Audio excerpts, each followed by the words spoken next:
Hello everyone, this is Khushi Verma and welcome on my channel GeoZone. So yeah guys, आज हम पढ़ने वाले हैं कुछ new words और सीखेंगे how to use these words in your conversation. First word is hand over. Hand over means give, give means देना. तो गाइज जहाँ पर आप गिव यूज़ करते हो उसको कीजिए रिमूव और वहाँ पर यूज़ कीजिए हैंड ओवर. चलिए हम कुछ सेंटेंसेस देखते हैं इस पे.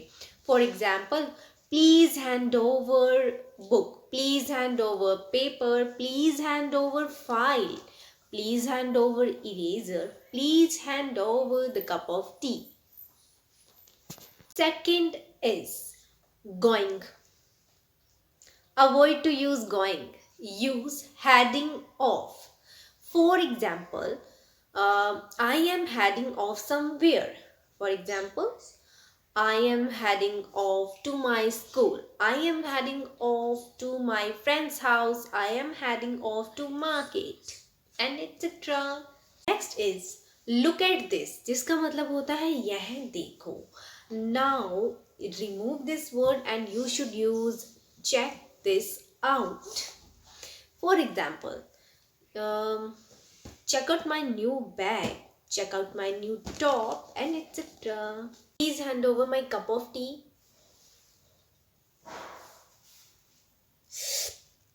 I burned my finger. Guys, don't use burned. इस सेंटेंस का मतलब था कि मैंने अपनी उंगली जला ली. तो आप लोग बर्न की जगह पर एक न्यू वर्ड यूज कीजिए and the word is I seared my finger. Seared.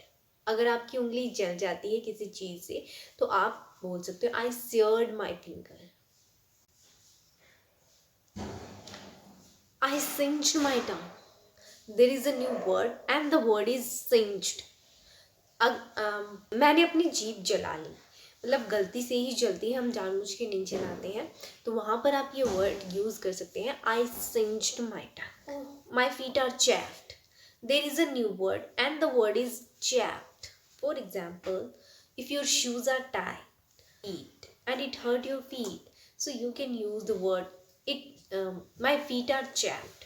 मतलब मेरे फीट जो है वो शूज़ की वजह से कट गए हैं, छिल गए हैं. सो गाइज, अगर आप चाहते हैं कि मैं आप सबके लिए लाती रहूँ new words in English, idioms, phrases in English, please like and subscribe and share my channel. तो मिलते हैं हम नेक्स्ट वीडियो में विद न्यू टॉपिक. तब तक के लिए bye, see you and take care.